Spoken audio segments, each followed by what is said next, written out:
Evening. How's things? Glad to hear it. I'm back at the apartment. I've just finished a full 4-day work week at that hellhole of a warehouse, and I'm very excited now that I have a full 3-day weekend ahead of me to do absolutely nothing.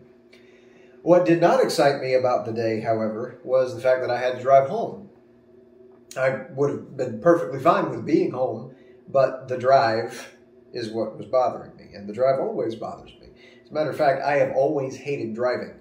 The act of driving itself is absolutely ridiculous. You are guiding a 2-ton kinetic missile down the road at high speeds, and there's no way to make that truly safe. It is a terrifying experience for me. I shouldn't say terrifying. I've always been very uncomfortable on the road ever since I was starting out, learning my driver's license and all that sort of thing. But I have to drive long distances to be able to do the job that I do. The company that I work for will send me all over the place to a bunch of different cities, a bunch of different states. I have to do a lot of driving for this job, and it's nerve-wracking because I'm getting on the road with immense amounts of traffic and all these people who are driving way too fast.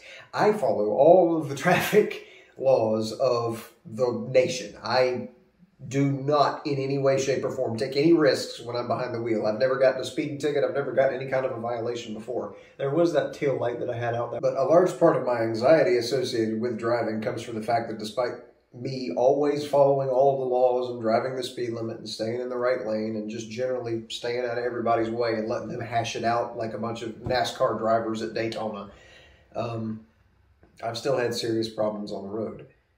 Back in 2018, in Christmas time, is the only month I remember is Christmas time, I was working at the Savannah Cultural Arts Center, which was a project that my company was building in downtown Savannah, right across the street from the Civic Center. Beautiful building, loved building it. It was awesome until I was going to work one morning. It was about 4 o'clock in the morning.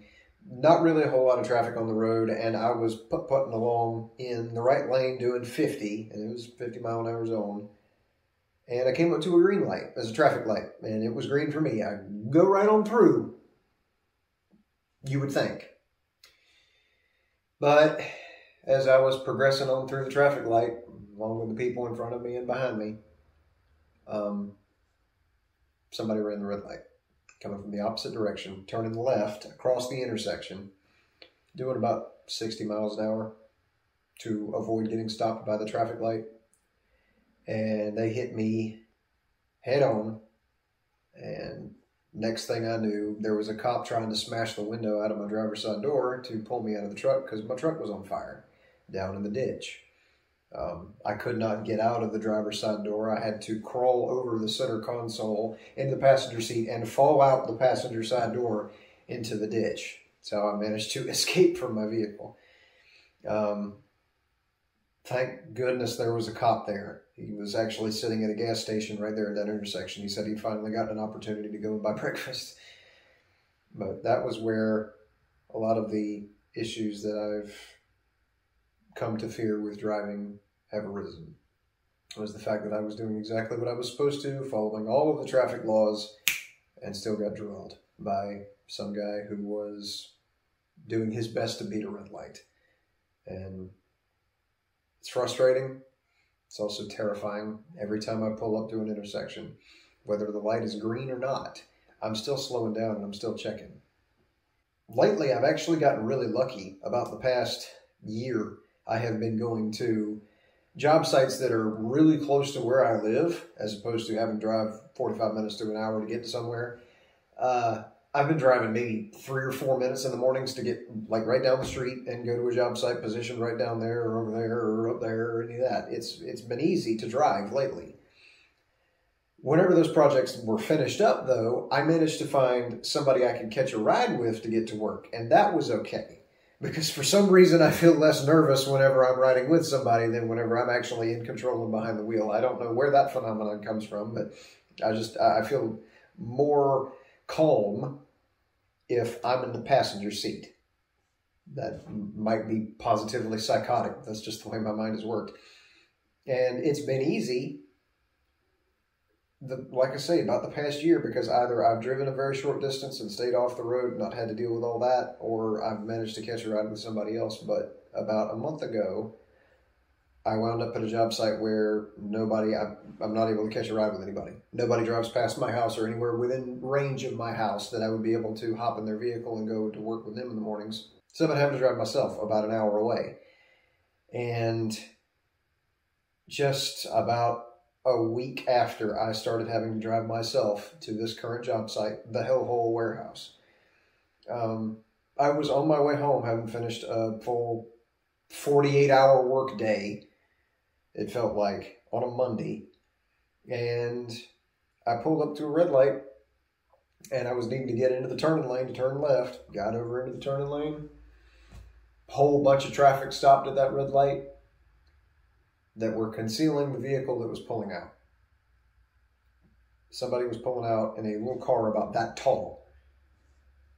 And despite the fact that there were 2 full lanes of traffic with semi-trucks and big old F-350s with the tires that are about as tall as I am, and generally not having any way whatsoever to see what was coming in the turning lane, that person pulled right out.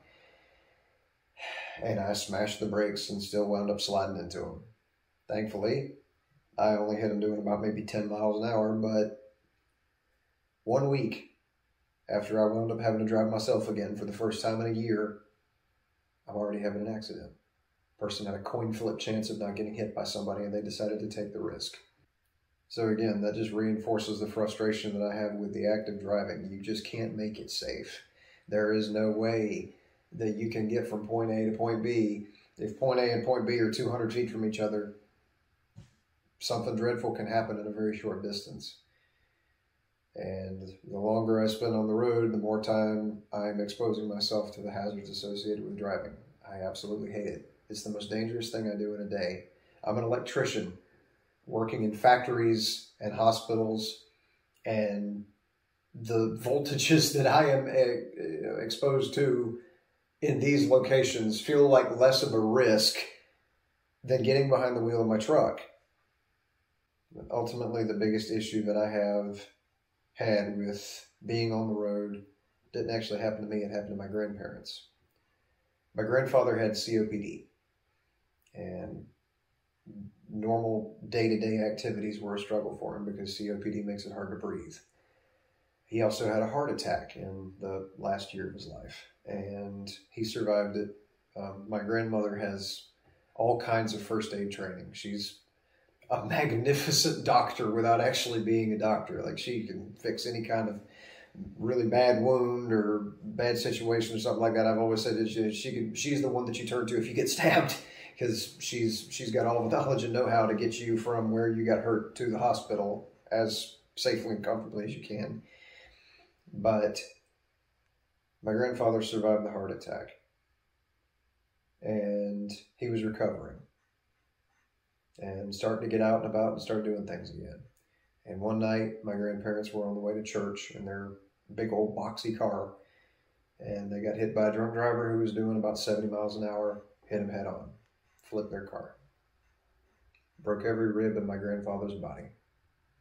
It's hard enough for a young person, completely healthy, nothing wrong with their lungs, to breathe with a single rib broken. It's almost impossible to breathe.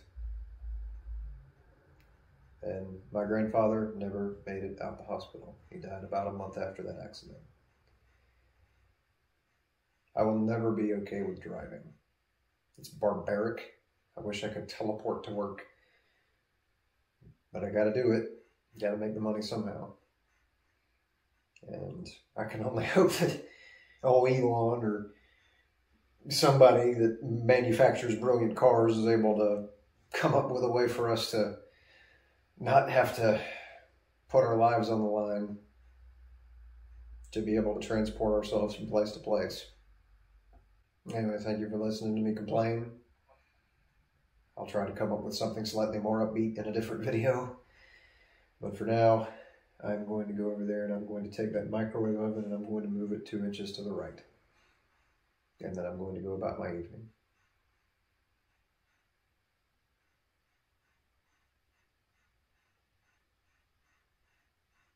It's chair is squeaky as it can be.